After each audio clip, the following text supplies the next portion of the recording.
Comment on peut l'appeler? Je Le sais pas. premier essai de podcast. Mhm.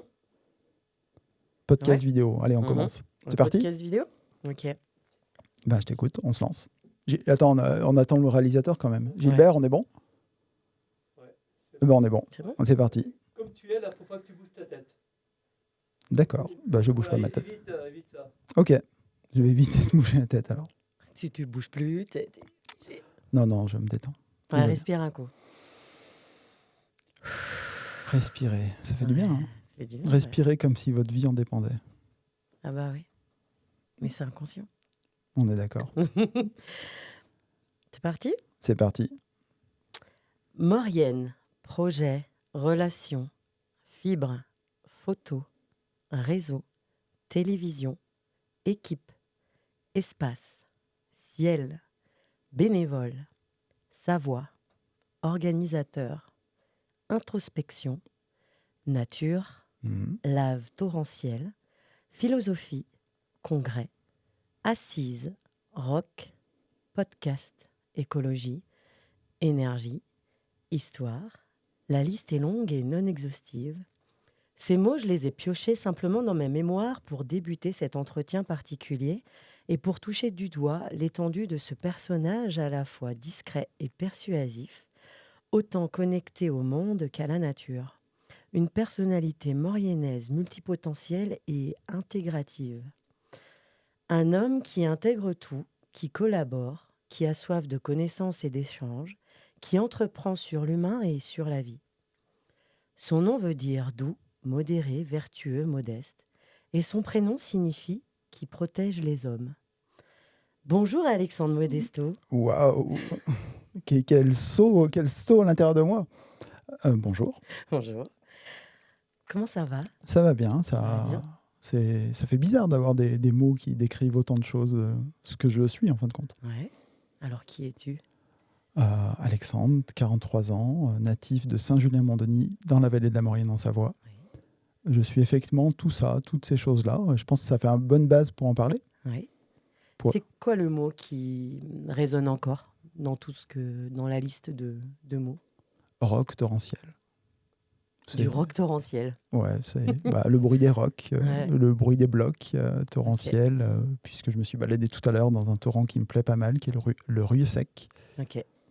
Mais on peut en parler un peu plus tard. Ouais. Il y a pas mal de choses. Mais c'est toi qui vois de quoi on va parler. Et quelle idée te vient là, maintenant? Ça fait bizarre. Tant d'années passées avec Gilbert en coulisses, qui est juste derrière. On le voit pas, mais moi je le vois un peu. Tant d'années passées à imaginer les toutes premières idées de faire de la télé, des images. C'est mes tout premiers téléphones qui faisaient des images, des tout petits carrés, des tout petits pixels, avec pas grand-chose. C'était vers 2000, 2001, 2002. Oui. À partir de là, ça a commencé à émerger de plus en plus. 2004, les premiers téléphones, les premiers appareils photo capables de filmer. Et à partir de là, le début d'une idée, de faire de l'image, de faire de la vidéo, de faire des choses comme ça. Et de là, il émerge, après une rencontre, un moment sur une formation à Claca, donc nouvellement La Fourmilière, une formation vidéo, où là, je rencontre tout un groupe de personnes dans le même élan, dans les mêmes envies. Et de là, en fin de compte, on suit toujours très en avance la technologie et la vidéo. Toujours avec cette équipe-là? Toujours avec cette équipe. On avance petit à petit, le groupe se soude, mais ça, on aura peut-être l'occasion d'en parler un petit peu après. Mais c'est vrai que ça fait longtemps que ça bouillonne en moi, peut-être un peu en avance, de vouloir diffuser de l'image, de la vidéo, des choses comme ça. Mais la techno n'était pas prête.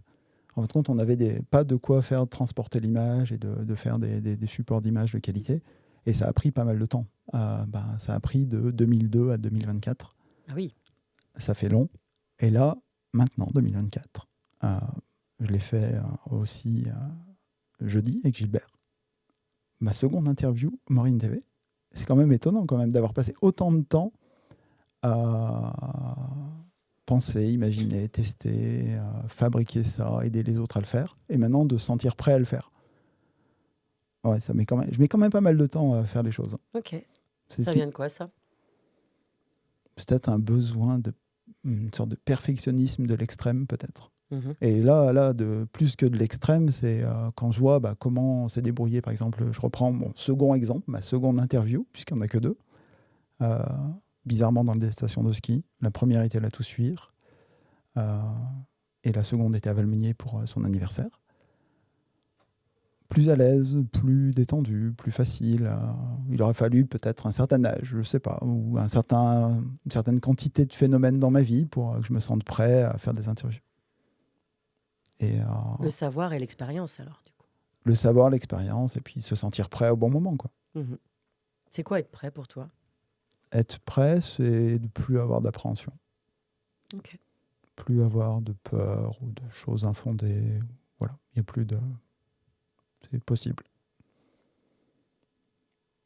Ok. Tout est possible. Et J'ai- tout est possible, du coup. Là. Oui, j'ai plein de petites phrases. Alors, j'écoute beaucoup de podcasts, des choses comme ça, et je prends les phrases et je les déforme. J'aime aussi bien déformer ces choses.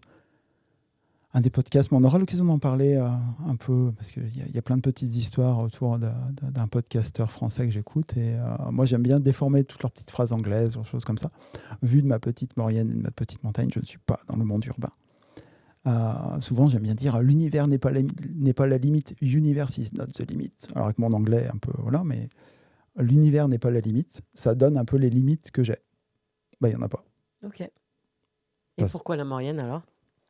La Maurienne, parce que c'est le lieu où j'ai grandi. Mhm. Donc, c'est le lieu. Alors, c'est pas le lieu où je suis né à Chambéry, un 5 octobre 1980. Mais la Maurienne, ouais, c'est le lieu où j'ai grandi, c'est le lieu où j'ai découvert la nature, c'est le lieu où j'ai découvert la beauté du territoire.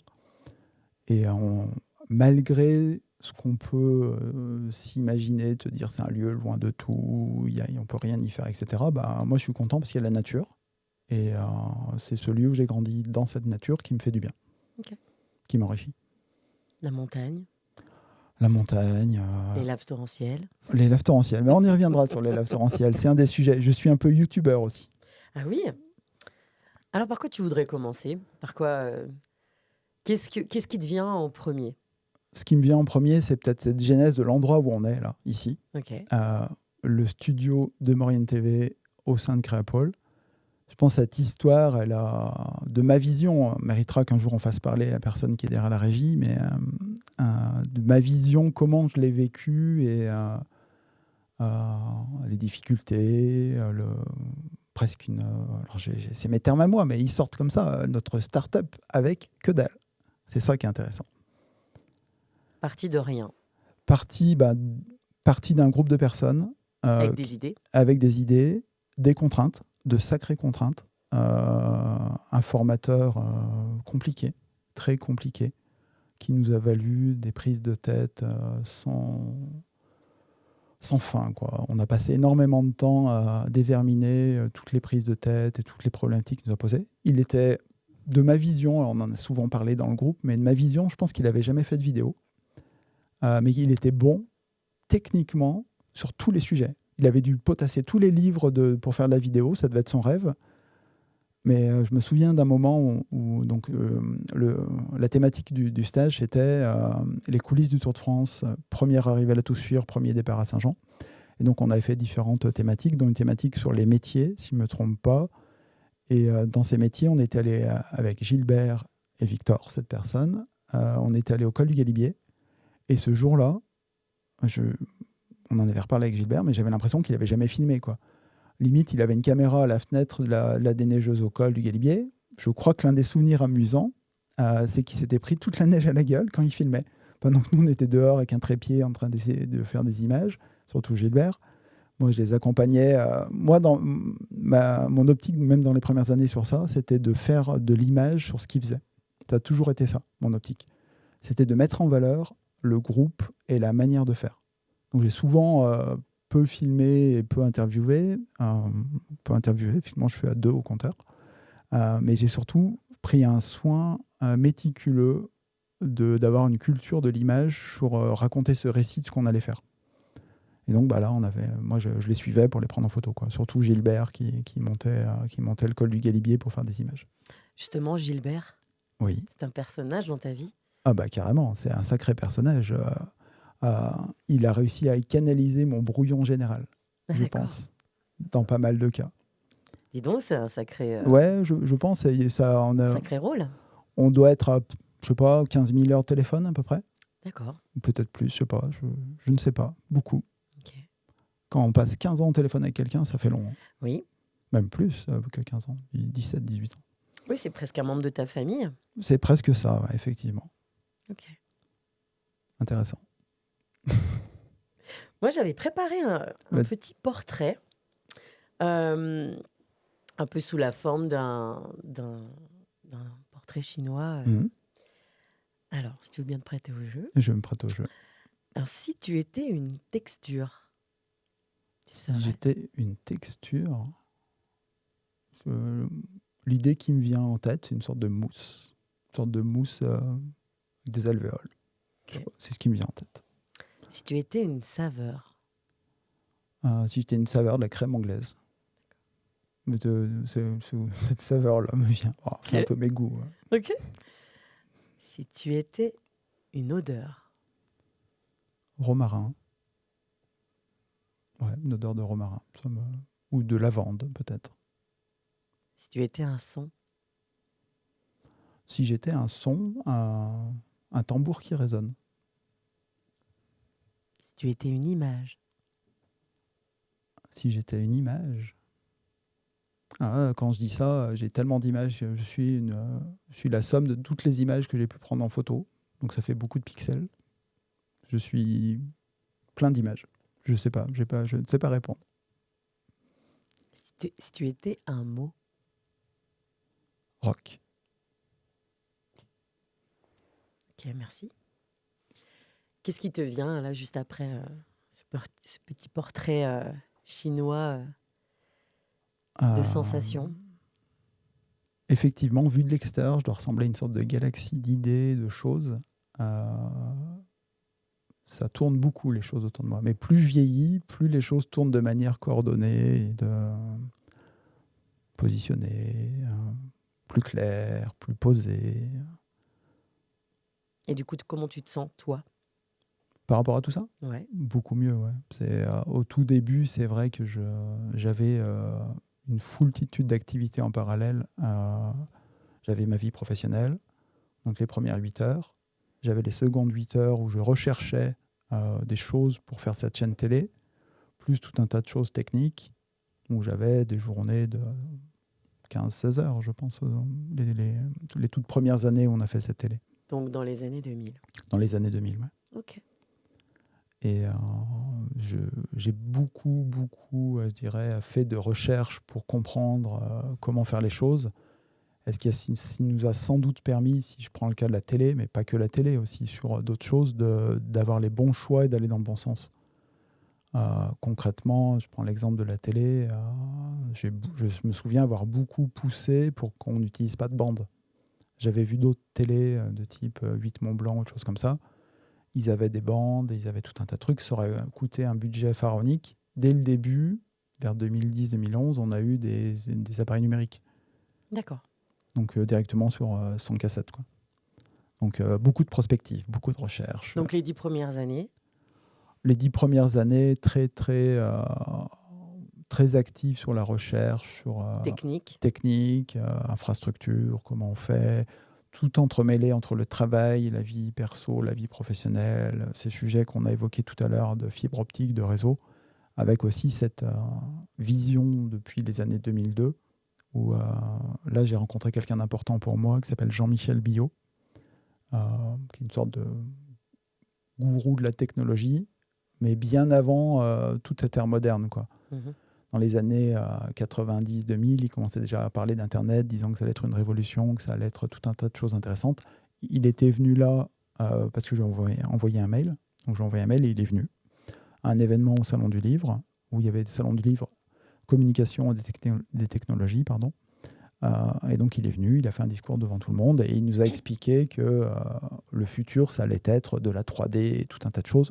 Bon, en 2024, a priori, il était assez loin de où on en est maintenant, quoi. Il ne nous parlait pas d'IA générative, des choses comme ça. Il nous avait juste dit que le futur serait de la 3D avec de la fibre optique comme support, parce que c'est un support qui permet de transmettre de l'information. Et on le savait depuis un certain temps. Et donc, moi, j'en ai fait mon métier, par exemple, de ça. Le métier, voire même plus qu'un métier, une mission de déployer la fibre optique sur mon territoire. Et actuellement, c'est mon job sur tout le territoire de la Savoie. Ok. Donc, Au-delà de la Maurienne. au-delà de la Maurienne. Donc, au-delà de la Maurienne. Ce qui m'a aussi permis de bien connaître tout le reste du territoire de la Maurienne. Voilà, de la Savoie, lapsus. À force d'en parler, on a beaucoup le mot Maurienne en tête, toutes ces années. On fait partie du territoire, on le sent dans ses tripes, quoi. T'es connecté ? Je suis sacrément connecté, mais de plus en plus déconnecté. Une sorte de paradoxe intéressant. Plus j'avance et plus je maîtrise tous ces sujets technologiques et de technique, plus je me rends compte de à quel point ils nous déconnectent de cette nature qui est enrichissante, par exemple. À quel point toute cette technologie peut servir de ma vision à diffuser le savoir et à le partager. Et au lieu de le partager, actuellement, on le consomme. Et c'est plutôt le producteur du contenu qui veut nous vendre quelque chose ou nous mettre dans une direction ou nous donner une idée. Et moi, plus j'avance, plus je m'éloigne de ça et j'en suis presque cette clope numérique, si j'ose dire. Moi, il m'a fallu pas mal de temps pour m'en séparer. Mais je suis plus du tout sensible à ça maintenant. Je parle notamment des applis sur smartphone, des choses comme ça qui, moi, avaient une tendance à m'asservir par un flux d'informations permanent. Là, j'y suis plus du tout sensible et j'ai une sorte d'hygiène mentale et numérique qui fait que j'essaye d'éviter un maximum d'être trop dépendant de tout ça, quoi. Et sollicité, du coup. Et sollicité. Et le fait d'être sollicité, sans doute du fait que je capte le monde un peu différemment des autres, ça s'amplifiait chez moi. C'est-à-dire que le fait de capter plein de notifications en permanence, tout devenait une priorité urgente, alors que ça ne l'est pas du tout. Et plus j'avance, plus je me rends compte qu'on est asservi de toutes ces choses-là dans un seul et unique but, d'enrichir ces entreprises mondiales qui ont des moyens pharaoniques, dont moi je connais les coulisses des infrastructures et je comprends comment ils fonctionnent. Et c'est vrai que dans les dernières 12-18 mois, on voit que c'est tout en train de s'accélérer. Mais il faut faire attention aux illusions. Tout ça a un objectif. Il faut que quelqu'un finance toutes ces infrastructures et toutes ces recherches, quoi. Ça pourrait avoir un intérêt pertinent global d'avoir quelque chose qui sait répondre à tout et n'importe quoi pour nous aider, par exemple, à diagnostiquer des maladies ou des choses comme ça. Par contre, si c'est pour... là où moi je commence à être mal à l'aise, par exemple, c'est sur la génération, les intelligences artificielles de génération d'images photoréalistes. Ça commence à me poser de sérieux problèmes de me dire qu'on a un condensé, une moyenne de plein d'images, parce que ça risque de servir de mauvais intérêt. C'est qu'on va se retrouver avec de la propagande et des choses bizarroïdes, et les gens qui n'ont pas passé leur enfance dans la nature, dehors, déconnectés, ils risquent de plus trop faire la différence, et on risque d'avoir une société qui va avoir des problèmes, qui seront générés par des fausses images ou des fausses infos. D'ailleurs, elle était comment ton enfance à toi ? Elle était dehors. Déconnectée ? Elle était totalement déconnectée. Mais connectée à autre chose ? Elle était connectée à la nature et à dehors, quoi. Okay. Elle était connectée à la nature environnante d'un Saint-Julien-Mondoni, avec de la nature, avec des champs, des soirées, de la neige, une nature autour de moi, des balades. C'était déconnecté. Bon, pas perturbé par tous ces écrans, quoi. Ce qui est une source finalement c'est une boussole, une recherche. Ça permet de se recentrer en fin de compte, de ma perception en tout cas. C'est ce que je conseille d'ailleurs aux personnes qui regarderont cette vidéo. De se connecter à la nature ? De se reconnecter à eux-mêmes déjà, ouais. Étape 1. Parce que si on n'est pas connecté à soi-même, C'est pas à travers le filtre d'un appareil à base de silicium et de capteurs qu'on va voir la nature, la ressentir, la sentir, la vivre. C'est plus pertinent de se reconnecter à soi-même pour être conscient de ce qu'on fait. C'est quoi être connecté à soi-même? Connecter à soi-même, c'est de ma vision actuelle de la connexion à soi-même, c'est respirer et vivre le moment présent. C'est deux choses. Voilà. Pour moi, c'est deux uniques choses, quoi. C'est de respirer, donc c'est-à-dire de se détendre, et de couper son téléphone pendant l'interview. Ça devait arriver. Désolé, ça arrive toujours, même Voilà. Même en à- parlant de déconnexion. même en parlant de déconnexion. Surtout en parlant de déconnexion, c'est bien. Voilà. Ok. Donc, Respirer. vivre dans le moment présent, c'est ça en fin de compte, être connecté à soi-même. Et à partir de ce moment-là, on peut commencer à vivre les choses dehors, sans en permanence penser à la notification de ci, de ça, ou d'être interrompu par autre chose. Ça permet de vivre les choses vraiment pleinement, sachant que de ma perception aussi, je ne suis pas contre la technologie, contre les choses. J'ai un appareil photo de téléphone dans la poche qui permet de faire plein de choses. Je m'en sers, je l'utilise, mais pour capter des moments et pour en faire de la photo, des œuvres artistiques, des choses que j'aime bien. Mais je ne veux plus être un esclave d'entreprise comme ça. Je prends un exemple de Mark Zuckerberg. Je suis désolé, il me donne pas très envie. Son modèle de société me donne pas très envie. J'ai pas envie d'avoir un casque sur la tête et de voir le monde en réalité augmentée, de faire d'autres choses. Il me semble qu'on a 2-3 autres choses à faire dans le monde, surtout ces temps-ci. Quand je vois la température qu'il fait dehors, quand je vois ce qui se passe dans le monde, quand je lis les rapports, quand je lis certains rapports et certaines notes scientifiques, quand je vois des glaciers locaux, le glacier de Saint-Sorlin ou d'autres choses, je préférais que notre technologie nous serve à diffuser de l'information concrète et utile et de gagner du temps, d'optimiser des choses, que de gaspiller, en tout cas, de gaspiller de l'énergie et de la motivation et du temps à faire n'importe quoi. Tu penses qu'ils sont dans des extrêmes? Je pense qu'ils sont dans une sorte ils sont dans leur modèle. Alors, c'est difficile de critiquer un Mark Zuckerberg, par exemple. Bon, c'est Meta, c'est une entreprise géante. Moi, je m'intéresse surtout du côté infrastructure et ce qu'ils font. Ils ont des bâtiments gigantesques remplis d'ordinateurs qui consomment une énergie folle. Si ça, c'est uniquement fait pour maintenir Facebook, Instagram et des choses comme ça, oui, pourquoi pas, c'est leur modèle, ils ont des clients. Le problème que moi je vois à ça, c'est que ça enferme une partie de la population dans tout ça, et ça l'enferme d'un niveau d'asservissement et de captation de la motivation et de l'envie que moi je capte puisque j'en suis sorti. Et donc je le vois, j'observe, je regarde. J'ai vécu, moi, les débuts d'un Internet où j'écrivais un blog, j'étais tout seul à l'écrire. Dans la rue, on parlait. Maintenant, je suis un anonyme. Totalement. J'ai fait une exposition photo en 2009 qui s'appelait J'aime. La semaine où je sors mon expo photo, ce Mark Zuckerberg sort le like J'aime. J'ai déjà un peu mal vécu. Rien à voir, c'est pur hasard. Mais moi, j'avais fait une exposition photo J'aime qui voulait dire quelque chose à J'aime. Lui, il a dévalorisé le j'aime et c'est devenu un j'aime mondial. Tout le monde s'aime, tout le monde, etc. Non, c'est pas la vraie vie. C'est plus compliqué que ça, quoi.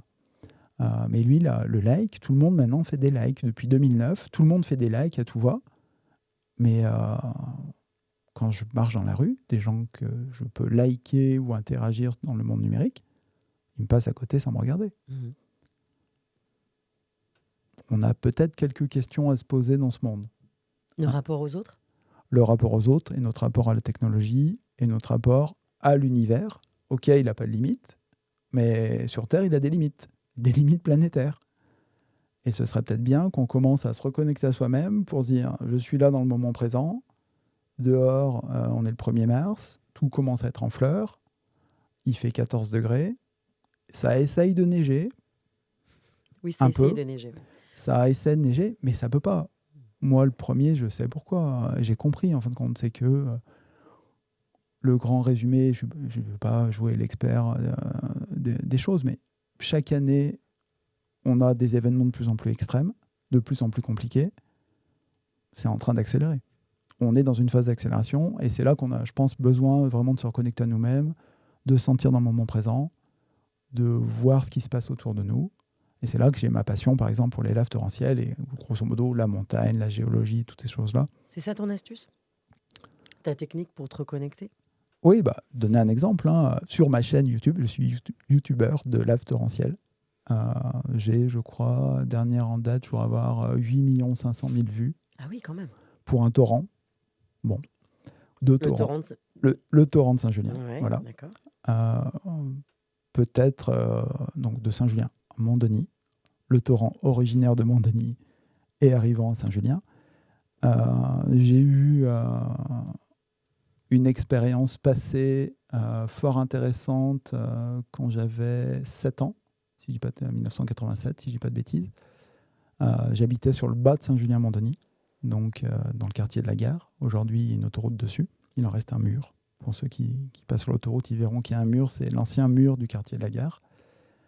Et ce 22 juillet 1987, si je dis pas de bêtises, j'avais l'habitude de remonter le torrent avec mon père et de passer sous le canal EDF, qui était un sacré raccourci pour aller voir ma grand-mère un peu plus haut. Et ce jour-là, mon père m'a dit « Non, on passe pas là aujourd'hui ». Effectivement, quand on arrive au niveau de chez ma grand-mère, que j'ai vu le torrent un peu énervé du Claret, je me souviens de la vague noire tombant de la cascade. Et après, je me souviens surtout d'avoir vu ses effets un peu plus bas, où il a rempli d'une quinzaine de mètres de haut le lit du ruisseau. Il a fait tout un tas de choses, comme une lave torrentielle, quoi. Donc ça, c'est un événement marquant pour moi, puisque si mon père m'avait dit on y va, je ne serais plus là. Moi, on y va, ouais, voilà, je ne serais plus là. J'aurais vu la lave en direct. Ça aurait été compliqué. Et donc, ça m'a pas mal marqué. Et c'est vrai que depuis, j'ai cette passion, en réalité, pour tout ce qui est volcan. J'ai vu récemment le documentaire des archives vidéo de Maurice et Katia Kraft. J'avoue que je ne suis pas aussi fou qu'eux. On entend dans le documentaire, je ne veux pas trop vous le spoiler, mais on entend dans le documentaire qu'ils voulaient descendre le torrent de lave des îles à Hawaï, des volcans, dans un espèce de bateau spécial. Bon, moi, je suis pas là-dedans, je suis plutôt sur le filmer les événements et me rendre compte de la force de la nature, sachant que Et de le proposer. Et de le proposer, de le montrer aux personnes pour se dire que même un tout petit torrent ou même le Rieu sec comme un peu plus haut, il est sec une partie de l'année, il coule un peu quand il y a la neige et que ça fond. Par contre, dès qu'il y a un orage, et là je l'ai vécu, c'est la première fois que je vivais un événement aussi marquant pour moi. En 87 ? Non, là récemment ? En 2022. D'accord. Donc un gros orage. J'y vais, à l'instinct, au bout d'un moment, on commence à sentir qu'on est connecté à la nature. Connecté à la nature, un peu comme, je prends l'exemple des crafts, je ne vais pas me comparer à eux, mais on sait par expérience que quand il pleut, que c'est noir, qu'il y a un orage, donc, qu'il faut aller là-bas. Et donc là, j'y vais avec mon téléphone, je filme, et plus le temps avance dans mon attente, plus j'entends un bruit sourd, très sourd. Puis au bout d'un moment, je commence à sentir l'adrénaline monter, le cœur commence à battre très vite, très très vite. Je commence à trembler, du froid, de la pluie, mais je commence à être dans un état de... T'es sous la pluie ? Je suis sous la pluie avec mon parapluie, mon téléphone, et je sais qu'il va arriver quelque chose. Mais sur le pont ? Non, sur le côté, sur le côté, sur le lit du ruisseau, dans un endroit où j'estime qu'il n'y a pas trop de risques et surtout où je peux me barrer en courant rapidement. D'accord. Puisque j'ai déjà été attrapé par le torrent du Pousset, où je me suis retrouvé sur un bras du lit. Et au mois de juin 2018 ou 2019, où en pleine journée, le torrent fait une lave torrentielle. Et je suis là et je suis très surpris. Et surtout, après, il coule et il vient sur l'endroit où j'étais. D'accord. Donc je sais que c'est un endroit dangereux, qu'il faut faire gaffe. Je le déconseille vraiment à toute personne voulant le faire. Vraiment. C'est pas c'est digne d'un volcan. C'est aussi dangereux. Et donc cette lave torrentielle du Rieu sec, je l'entends, je sais qu'il va se passer quelque chose, et au bout d'un moment, je commence à la sentir dans mes pieds. Et là, vraiment, on est connecté à la nature. Quand on commence à sentir qu'un bout de ruisseau qui ne fait rien fait vibrer tout le sol 2 minutes avant que les blocs arrivent, et après, je m'y attendais, mais pas à ce niveau-là. Même moi, j'ai été surpris. Pourtant, je sais qu'il peut arriver des choses. C'est la première fois que je le voyais, celui-là. Des blocs de 20, 30, 40, 50 tonnes qui défilent à 20, 30 km/h et qui coulent dans ce torrent. Et donc ça, je l'ai filmé. Mais j'ai filmé que 6 minutes, puisque je suppose que mon instinct de survie me dit au bout de 6 minutes, tu dois partir. Ouais. Voilà. Et donc ça, je mets ça en ligne et c'est mon dada de filmer des événements extrêmement rares, parce qu'ils sont rares, d'être là au bon moment. Puis il y a un certain nombre de fois où j'ai poireauté tout seul dehors avec rien. Bon, c'est la vie de ces films, quoi. Donc je fais ça, puis depuis peu aussi, je commence à les commenter. Donc je suis dehors, je parle, j'explique ce qui se passe. Bon. Tu te montres alors? Je me montre pas. Tu t'exprimes. Je m'exprime, voilà. J'exprime pour expliquer ce qui se passe. Et c'est vrai que j'ai aussi cet intérêt pour tout ce qui est événements naturels et tout ce qui est environnement. Regarder ce qui se passe sur la montagne, où est-ce que ça s'éboule, qu'est-ce qui se passe. Comme à Modane? Modane, par exemple, Modane, l'éboulement de l'Apra, j'ai encore fait un truc que personne n'avait jamais pensé à faire, a priori. Donc Modane, l'éboulement, moi je savais qu'il y avait un événement potentiellement qui allait se passer, puisque je surveillais, j'aime aussi surveiller ce qui se passe en termes de météo, et je voyais qu'on allait passer de 42 degrés à 20 degrés de différence en moins. À chaque fois qu'il se passe ça, il se passe quelque chose ici. Donc un événement géologique, soit la roche éclate, soit il se passe quelque chose du genre.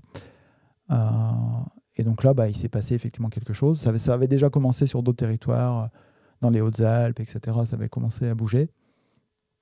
Et donc là, il se passe quelque chose ici. Forcément, en 2024, il y a forcément 10 personnes qui l'ont filmé, ce qui a fait la renommée de l'événement. Je pense qu'une vidéo a fait sa renommée.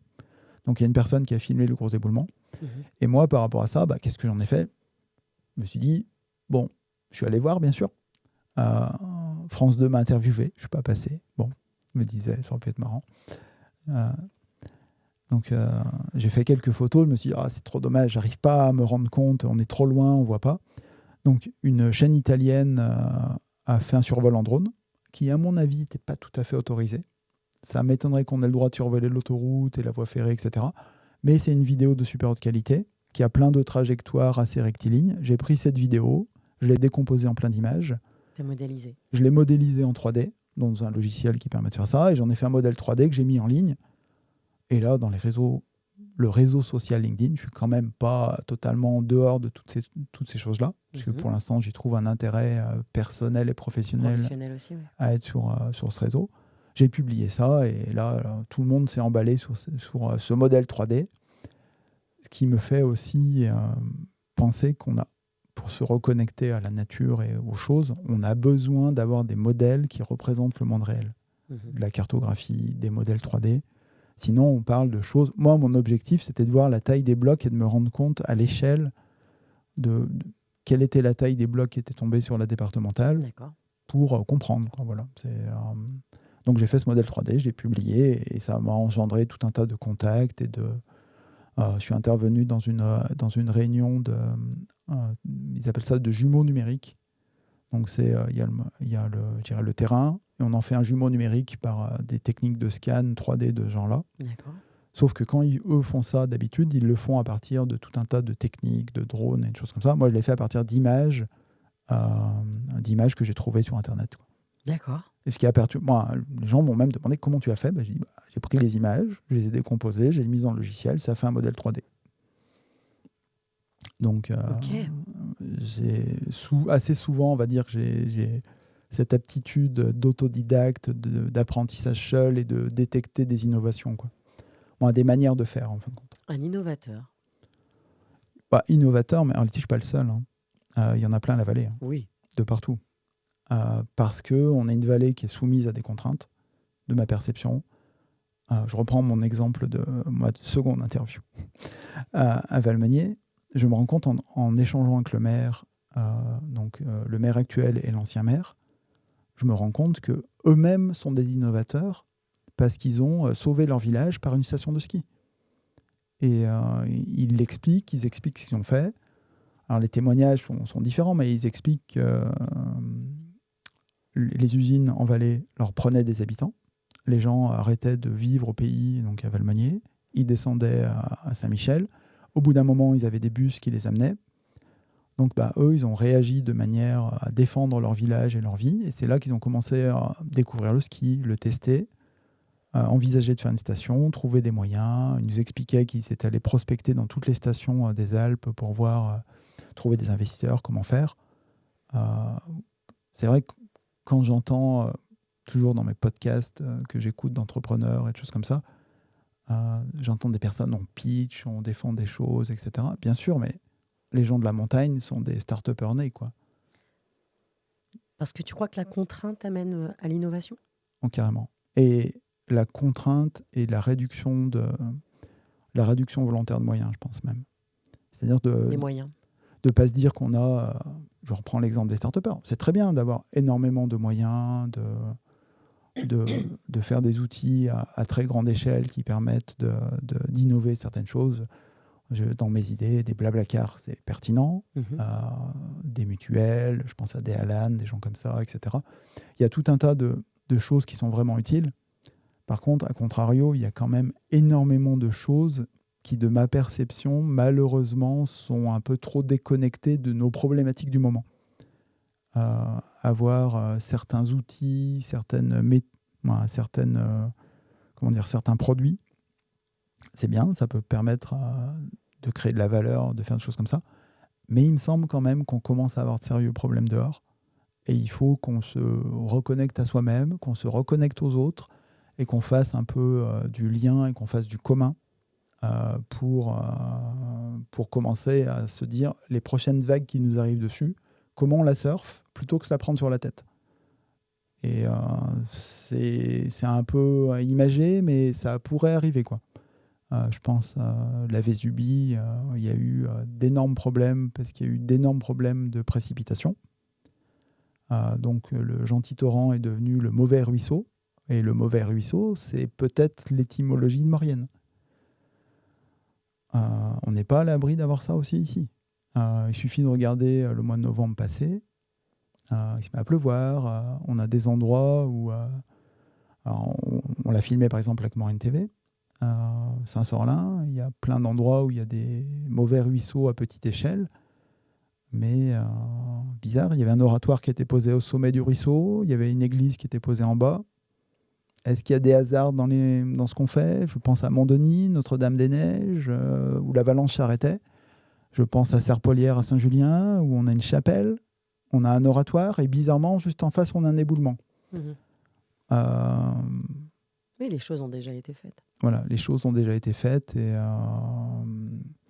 il faut aussi qu'on se souvienne de ce qui avait été fait, et d'avoir de la mémoire par rapport à tout ça, quoi. La mémoire sur l'histoire ? La mémoire sur l'histoire pour aller vers les défis du futur, c'est que s'il y a déjà eu des éboulements, s'il y a déjà eu des problématiques géologiques et naturelles, il risque peut-être d'y en avoir d'autres avec une accélération de l'emballement climatique, quoi. C'est-à-dire que on est malheureusement pour nous, on est dans le vif du sujet maintenant. Notre génération est vraiment dedans, quoi. Et pour revenir à cette innovation par la contrainte, je pense que c'est nous ici qui pouvons vraiment apporter des choses à d'autres personnes qui vivent un peu plus déconnectées de ces problématiques naturelles. Un peu comme si la Maurienne pourrait être une start-up à elle toute seule. Un incubateur de start-up, même, je pense. De start-up. Mais là où j'en suis vraiment persuadé, c'est que on a pas mal d'exemples d'innovateurs ici. On a le général Ferrier qui est né à Saint-Michel-de-Maurienne, qui a eu une carrière dans les télécoms. Cette carrière dans les télécoms, c'est sauver la Tour Eiffel. Donc il est né à Saint-Michel-de-Maurienne, mais surtout il a continué après à faire des télécommunications et les premières télécommunications sans fil en utilisant la Tour Eiffel. Et c'est ce qui, grâce malheureusement à la guerre, a permis de la sauver. C'est-à-dire qu'il a tirer des câbles sur la Tour Eiffel pour faire des télécommunications longue distance. Et c'est ce qui a permis je pense à la ville et à l'État de l'époque, de se dire on doit garder l'ouvrage qui, à Newser, c'était le point le plus haut pour faire une antenne. Et il est quand même né à Saint-Michel-de-Maurienne. D'accord. Oui, parce qu'à la base, la Tour Eiffel était vouée à ne pas rester Exactement. à Paris. Donc on a des personnes comme ça, on a des poilets roux qui ont fait des conduites qu'on peut voir encore, pas très loin de l'éboulement de l'Apra. Et puis on a tout un tas d'autres personnes. On a Foidéré qui a fait 2-3 petites choses intéressantes sur la médecine légale. Opinel, Pierre Balmain sur la couture, et tout un tas d'autres personnes dont on n'a peut-être pas connaissance, mais qui ont eu un rapport de près ou de loin à la Maurienne. Et je rajouterais même là-dessus, alors c'est sans trop se vanter, mais sujet qu'on a souvent évoqué avec Gilbert, peut-être le fait d'avoir fait une télé qui est visible de partout en France, qui est visible de manière assez prononcée sur les YouTube et autres, ça peut peut-être inciter des producteurs à trouver des zones de tournage pour faire des films. La nuit du 13, Anatomie d'une chute. Peut-être qu'on a eu une part d'influence sur le choix du territoire. D'ailleurs, Maurienne TV. Oui. Tu veux m'en dire plus? Tu es donc président de l'association Mauriennisez-vous depuis 2015. Depuis 2015, mais le lien entre Maurienne TV et Mauriennisez-vous? Bah là, le lien, il est assez simple, en fin de compte. Formation en 2006. 2007-2008, le groupe se forme, il a vécu pas mal de choses.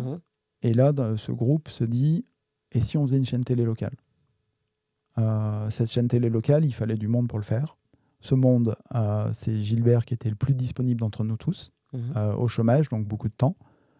Et il a commencé à mettre de ses propres moyens personnels. Je crois que sa voiture est digne d'une voiture qui pourrait rouler en Afrique jusqu'à 300 000 km. Mais toutes les premières années, c'est sa voiture personnelle qui a servi à faire les trajets. D'accord. Son ordinateur. Moi, je faisais, entre guillemets, les poubelles d'ordinateurs pour récupérer des machines, les rapatrier. On a commencé dans l'ancienne bibliothèque d'Hermillon. D'accord. Un lieu fort intéressant, car c'est le seul bâtiment qui n'a pas brûlé après le départ des Allemands en 1944. Donc un lieu chargé d'histoire, pour nous, en tout cas. Donc, vous étiez déjà formé en association? On n'était pas encore en association. L'association, elle est née officiellement, si je ne dis pas de bêtises, en 2007. D'accord. Voilà, elle s'appelait La Fibre Mauriennaise. Heureux hasard ou pas. Avec une optique, bien sûr, d'utiliser ces réseaux pour diffuser de l'image positive de la Maurienne vers l'extérieur.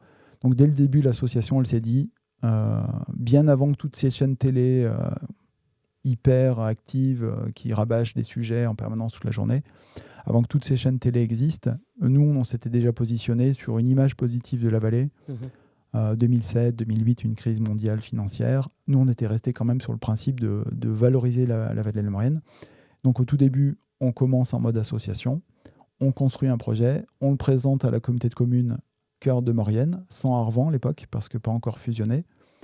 Et de ce projet va naître le premier emploi qui est Gilbert, le second emploi très rapidement qui était le premier stagiaire qui s'appelait Rémi Trouillon, que certains connaissent peut-être sous d'autres cadres, j'en dirai pas plus. Et tout ça avec les bénévoles à côté, et le premier président de l'association qui s'appelle Alain Viard, et les premiers présentateurs et présentatrices, Pascal Jorsin. Alors c'est dur de se remémorer parce que dans les premières années, il y a quand même énormément de monde. On avait aussi José qui était là, l'un des premiers collègues, on va dire, qui travaillait, qui avait du temps, qui travaillait avec Gilbert à temps plein. Et puis après, donc, on s'est rapidement mis en ordre de bataille pour avoir du matériel, un premier studio dans une espèce de placard, quoi, pas aussi spacieux que celui-là. Et donc on a fait avec les moyens du bord. Hein. Les premières choses, c'était des trépieds de chantier, de projecteurs halogènes. Donc dans ce local, il faisait tout de suite 45 degrés. Et le fond vert, c'était une sorte de moquette ou du tissu collé au mur, quoi. La contrainte amène à l'innovation. On a innové, et là c'est le talent low-tech, si j'ose dire, de Gilbert, de bidouiller, de réparer, de prendre un soin monastique de tous les objets, de les ranger, etc. Donc ça, c'est ce qui a été transmis au fur et à mesure des années. Ça. C'est des bons souvenirs. Ouais, c'est très bon souvenir. Au tout début, on se réunissait une fois par semaine, toute l'année, pour penser, tester, faire des essais. Et on avait même un autre problème, c'est qu'on était tellement en avance sur le monde autour de nous, c'est qu'on diffusait ça sur Dailymotion et sur le réseau câblé de Saint-Jean-de-Maurienne, mais il n'y avait pas grand monde qui regardait, puisque pas grand monde avait un Internet suffisamment rapide. Il n'y avait pas de smartphone. Il y avait les tout premiers smartphones qui arrivaient, mais ils avaient un écran tout petit. Donc... Quelles années ça? Voilà, les toutes premières vidéos qu'on a diffusées, c'est 2006. D'accord. On les a diffusées sur Dailymotion, mais on était bien seuls, quoi. On était un peu trop en avance sur le monde numérique dans lequel on est, quoi. C'est un peu souvent le cas d'être un peu trop en avance. Dans mon cas, ouais. Ouais, je suis un peu trop en avance. Je vis dans le moment présent, mais l'esprit part dans le futur. D'accord. Bien souvent. Mais là, ces temps-ci, un peu moins, parce que le futur m'inquiète quand même un peu pour ce que j'ai précisé sur le côté réchauffement et emballement climatique. Si on regarde, la meilleure illustration que j'ai du moment, c'est la série Netflix, le film Don't Look Up. On est un peu dans ce Don't Look Up ces temps-ci. C'est quoi exactement? Don't Look Up, c'est simplement, on pense que la technologie va nous sauver de quoi que ce soit. Et je ne pense pas justement que la technologie va nous sauver tout de suite. Je pense que c'est plutôt à nous de commencer à nous sauver nous-mêmes pour nous dire on est bien dans notre peau. Et puis après, on va pouvoir collaborer, innover et créer des solutions qui vont nous aider à faire des choses qui ont moins d'impact sur l'environnement, quoi. Replacer l'humain. Replacer l'humain et puis faire des choses qui, qui sont du passé mais qui me semblent très concrètes. Je prends un exemple local que je connais bien. Montdenis, avant que ça s'appelle donc Saint-Julien-Montdenis. Montdenis était une commune à part. En bas, ça s'appelait Saint-Julien-de-Maurienne. Et Montdenis n'avait pas de route. Et vu qu'il n'y avait pas de route, il y avait un câble pour monter qu'une benne. Et le reste du temps, il fallait monter avec ses jambes ou avec un mulet. Sur le chemin des ardoisiers. Sur le chemin des ardoisiers ou sur d'autres chemins transverses. En tout cas, il fallait faire un effort physique pour y aller. Et pour le reste du transport, on utilisait le transport par câble. Je me dis, avec la quantité d'entreprises talentueuses qu'on a dans le coin, on pourrait peut-être éventuellement à un moment refaire du transport par câble. Que les œufs montent dans un camion ou par un câble, ça ne devrait pas changer la face du monde. Le seul impact, c'est le bilan carbone de l'ensemble. Il sera plus faible. Et c'est vrai que je réagis à ça parce que j'ai entendu un discours fort engagé de notre députée Émilie Bonnivard à Valmagné, où elle dit ce serait peut-être bien qu'on arrête de dire que la montagne détruit tout, que les stations de ski sont la peste et le choléra. Il y a un impact, effectivement. Quand je regarde dehors, je vois que l'autoroute est chargée, qu'il y a du monde sur les routes. Mais demain ou après-demain, si on commence à innover et à refaire ce qu'on savait faire il n'y a pas si longtemps que ça, on pourrait transporter par câble toute une partie de la nourriture qui va dans les stations. C'est qu'il y a un problème de logistique qu'on sait faire. On sait mettre des transports par câble. Il y en avait plein de partout. Et puis sur le reste, la neige, etc., Dame Nature va nous donner la tendance encore cette année. Il arrivera ce qu'il arrivera. Donc il est peu probable qu'on ait suffisamment d'énergie, d'idées et de choses pour influer la quantité d'énergie qui est actuellement stockée dans les océans. Donc la tendance semble marquée. Ça peut s'inverser. Moi, j'ai l'esprit suffisamment ouvert pour me dire que dans le futur, on pourrait pourquoi pas avoir des moments de refroidissement extrême, des moments de chaud, et ça sera encore pire, ça sera encore plus le bordel peut-être. Ou extrême. Pas. Tout est possible. En tout cas, par rapport à ça, tout est possible, mais j'en reviens toujours à ça. C'est vrai qu'il faut qu'on arrive à malgré tout ça, malgré ce contexte, malgré ces choses-là, il ne faut pas que notre territoire localement se laisse abattre par des, entre guillemets, donneurs de leçons extérieurs. Notre société, nos modes de vie ont un impact. Il faut qu'on apprenne à faire les choses mieux, à avoir un peu plus de valeur, de technique, d'écouter la science, de faire attention. Par exemple, moi, avant de construire notre maison, j'ai passé quasiment 2 ans à lire tout ce qui existait sur le bioclimatisme. Mhm. Je vis dans une maison paille, donc les murs font 35 cm, c'est de la paille. Mon moyen de chauffage, c'est un grille-pain de 1000 watts, c'est tout. Et sachant que, vu qu'il fait chaud et qu'il fait de plus en plus chaud, j'ai de moins en moins à chauffer. C'est plus la chaleur qui pose des problèmes à l'intérieur de la maison que le froid, quoi. Et quand je vois ça, quand je vois comment on peut vivre dans une maison très bien isolée et que la maison est presque notre seconde peau dans un sens, que quand il fait 18 degrés 5, je peux être en t-shirt et j'ai pas froid, et que je vois le monde qui nous entoure, qui nous vend monde et merveilles, isolation, publicité, économiser de l'énergie avec l'application, alors je ne cite pas d'entreprise d'énergie. C'est bien qu'on fasse ça, mais peut-être qu'il y a un moment par rapport à ça, il serait bien de se mettre tous en mouvement pour utiliser des choses qui respectent la science, qui respectent la thermodynamique, qui respectent ce qui peut se passer dans ce monde. Quand on reçoit l'énergie du soleil, bah, si ça passe à travers un vitrage, ça chauffe dedans. Et si le vitrage est isolé, la chaleur, elle reste dedans. Je crois, en fin de compte, par rapport à ça, c'est là où nous, on peut innover, c'est qu'on a beaucoup de contraintes et on n'a pas forcément beaucoup de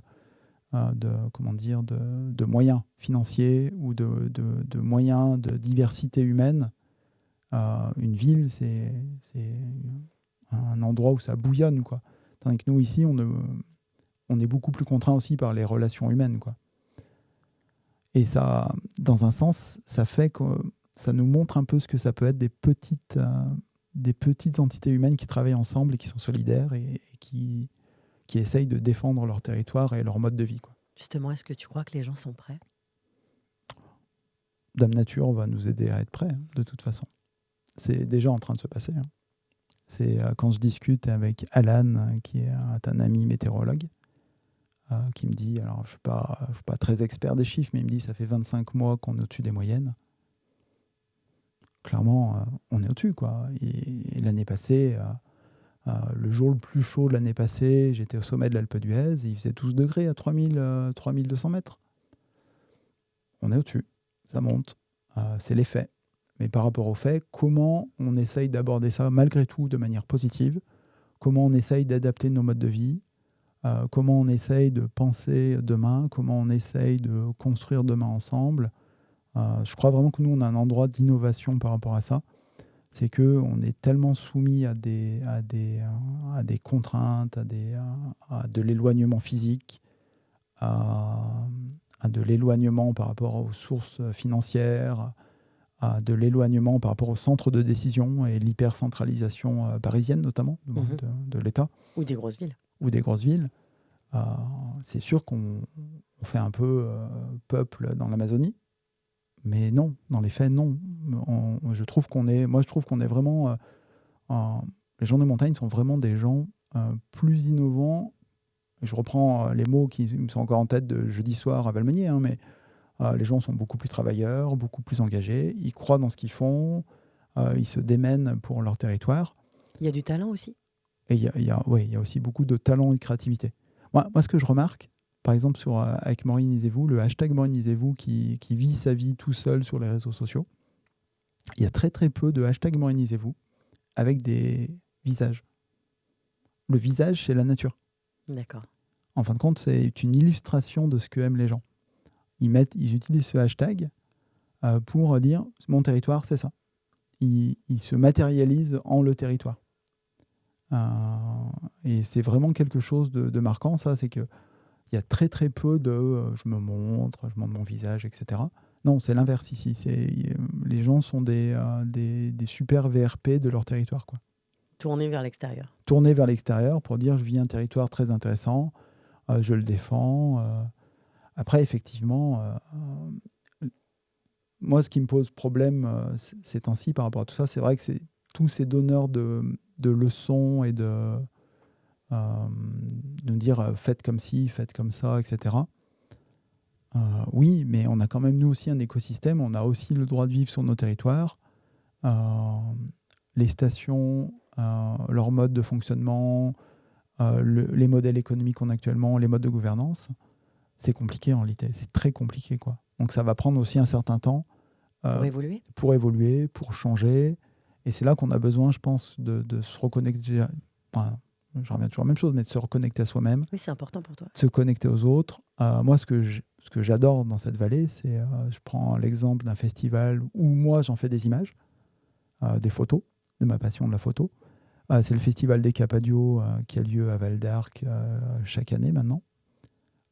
Quand je vois comment un festival de genre arrive à souder les gens et arrive à créer de la bonne humeur, de l'envie de danser, de chanter, de bouger, de faire tout un tas de choses, et que moi je suis au milieu avec mon appareil photo à observer, à capter ces visages, me dit qu'on a encore, on a plein de petites choses qui peuvent émerger de ça et créer notre territoire comme un territoire encore plus attractif et plus intéressant.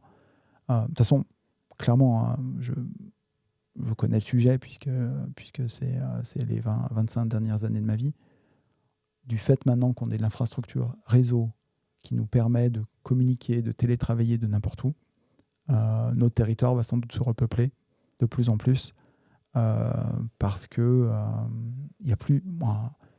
Jean-Michel Billot disait quand il est venu Hermion, il parlait de péréquation démocratique des coûts. C'est-à-dire, en fin de compte, cette péréquation, c'était d'avoir le même niveau de service partout en France. Maintenant, c'est quasiment atteint. Et je me dis que nos territoires vont maintenant pouvoir se repeupler. C'est vrai que dans toutes les personnes que moi, je peux rencontrer via les réseaux, notamment, je parle des LinkedIn et des choses comme ça, je vois de plus en plus de nouvelles personnes qui déménagent des centres urbains et qui viennent s'installer même dans des stations. Oui. Et je trouve ça surprenant, quoi. Que ça aille aussi vite en fin de compte. Peut-être l'effet Covid ou l'effet d'avoir été confiné dans des villes, mais on a de plus en plus de personnes qui viennent.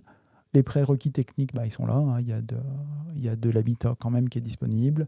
Il y a toutes les infrastructures qui sont disponibles. Il y a des écoles, il y a tous les services publics qui sont là. Et ils sont haut de gamme, quoi qu'il arrive, dans nos vallées.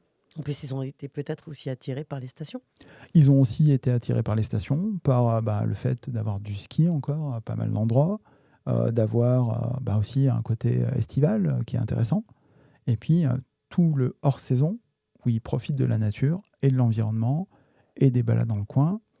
Et après, on est finalement, nous, pas très très loin du reste du monde. Quand la voie ferrée sera réparée, on sera encore plus proche du reste du monde avec des liaisons ferroviaires France-Italie et des TGV qui nous permettent d'aller dans les centres urbains, quoi. C'est dense. Oui, c'est dense. Je ne sais pas si je peux pas faire un podcast de 4 heures. Si, je pense que c'est possible. J'ai encore peut-être un dernier portrait, Ouais. si tu veux bien. C'est un portrait plus sensation physique. Qu'est-ce qui t'inspire ? Qu'est-ce qui m'inspire ? Ces derniers temps, c'est de me balader la nuit tout seul avec ma frontale. Ça m'inspire vachement. Et de refaire tous les chemins que je fais en journée, de les faire le soir. Je trouve que le calme de la nuit, de rencontrer, j'ai rencontré quelques biches, j'ai rencontré d'autres animaux que j'ai pas réussi à identifier trop loin, mais j'ai vu que les yeux. J'ai vu des lapins, des choses comme ça. Bon, le fait de faire ces sorties nocturnes, je trouve que ça me met dans un état, alors des sorties nocturnes sportives, mais je trouve que ça m'inspire. C'est là que les idées émergent, quoi. Mmh. Qu'est-ce que tu écoutes ? Un melting pot de musique, d'ambiance techno à rock, à classique. Je fonctionne à l'émotion musicale, je ne sais pas trop comment dire. Mmh. Je peux écouter de David Guetta à CDC, à Daft Punk, à Chaka Ponk. Voilà. Qu'est-ce que tu savoures ? Chaque seconde qui passe Dans le moment présent. dans le moment présent. Ouais. Qu'est-ce qui te touche ? Plein de trucs, beaucoup. Tout ce que je peux observer, tout ce que je peux ressentir, tout ce que je peux voir. Beaucoup de choses me touchent sans forcément que je le montre. Parce que, bon, si je montrais en permanence ce qui me touche, mais je ressens encore les choses je ressens de plus en plus de choses du monde réel plutôt que dans le monde de l'information numérique. Je suis de moins en moins sensible au monde numérique et de plus en plus sensible au monde réel. C'est irréel, C'est le pas, monde numérique. c'est pas irréel, c'est une représentation du monde où il manque les sens. C'est quoi l'essence? C'est l'odorat, le ressenti, le ressenti physique, le visuel, les contacts. Les vrais sens. Les vrais sens, voilà. Ouais, c'est ça. Ouais. Qu'est-ce qui te fait vibrer?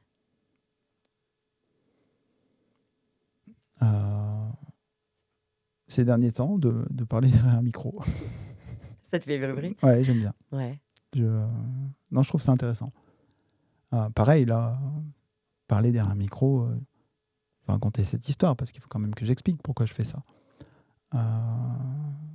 J'ai dû commencer... Ça a commencé aux Assises de Boula-Maurienne, je pense. Aux Assises de Boula-Maurienne. En quelle année? Donc 1er juin 2019, qui est un moment marquant pour moi. C'est l'un des événements les plus gros qu'on ait organisé pour valoriser la vallée de la Maurienne et pour faire ça à la demande du sous-préfet Frédéric Sautron, qui était à l'époque à la sous-préfecture de Saint-Jean-de-Maurienne. On avait donc Laetitia Léonard qui avait été embauchée à la sous-préfecture pendant 6 mois pour préparer ses assises, soutenue par donc le sous-préfet. On lui avait remis un manifeste co-rédigé, un manifeste pour la Maurienne. Et donc on a fait ces assises qui en étaient la concrétisation,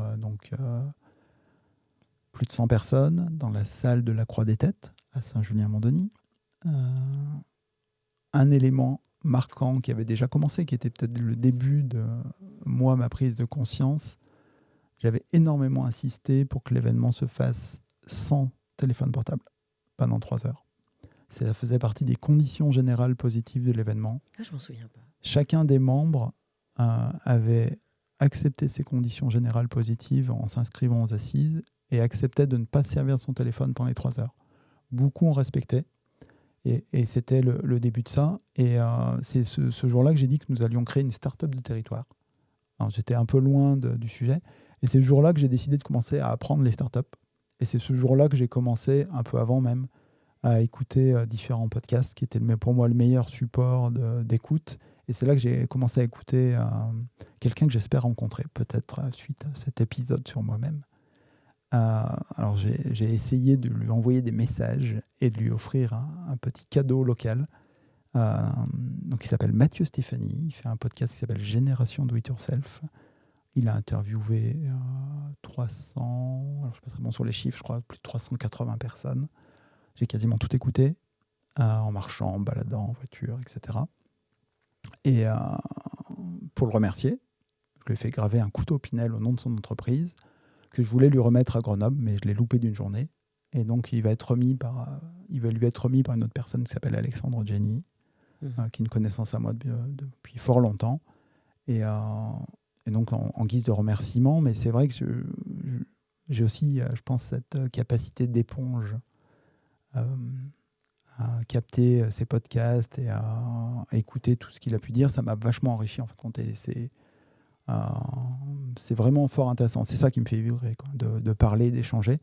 Et j'aimerais bien, effectivement, aussi inverser la position pour faire parler des personnes sous forme d'émission et de moi aussi m'y mettre. C'est peut-être un peu ça la chose qui me fait vibrer ces temps-ci.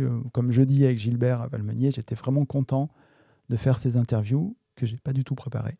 J'avoue, ça c'est pas bien, mais je les ai préparés sur le terrain et finalement à l'intuition, on s'est pas mal débrouillé parce qu'on a interviewé les bonnes personnes, le maire actuel, l'ancien maire, on a eu les surprises. Ça vient avec la discussion aussi? Ça vient avec la discussion, ça vient avec Gilbert, on s'est calé, on était venu un peu avant, on avait regardé. Voilà, ce qui me fait vraiment vibrer ces temps-ci, je pensais le micro, la caméra, puis commencer à m'y mettre un peu. Voilà, mon envie c'est L'expérience est de me contraindre à parler, enfin me forcer à parler, à avancer, à faire. Parce que la contrainte amène l'innovation. Voilà, de me contraindre à innover dans ma manière de m'exprimer, puis de parler un peu, de sortir de ma réserve. Voilà. Ce qui me fait vibrer, c'est sortir de ma réserve. Parler. La dernière question. Qu'est-ce qui t'apaise? Qu'est-ce qui m'apaise le plus?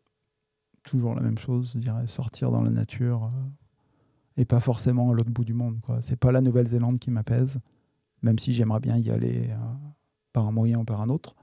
Mais ma conscience me titille sur le fait d'y aller, c'est un peu loin. Mais j'ai aussi ma Nouvelle-Zélande derrière chez moi. J'ai une quantité de chemin qui est inépuisable. Je les fais dans tous les sens, dans toutes les directions. Il y en a certains, je dois être tout seul à les faire. Ce qui m'apaise, c'est de me balader sur mes chemins, 1 heure, 2 heures, 3 heures, de découvrir de nouveaux chemins. Tout ça dans un rayon de 10 km autour de chez moi. J'ai une infinité de paysages, de lieux. Il y a des endroits que j'aime particulièrement plus que d'autres. Tout le versant, on va dire, côté Morichet, Alban, c'est vraiment, je trouve, un versant qui a quelque chose de particulier, quoi. Mais j'aime aussi l'autre côté. Mais ça dépend des saisons. Bon, voilà. Ce qui m'apaise, c'est de sortir, de me balader. Ok. Merci. Merci.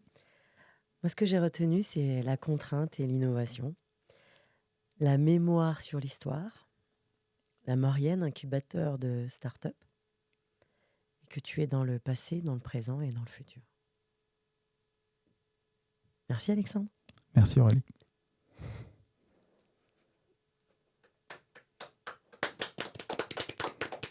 Bravo. Magnifique.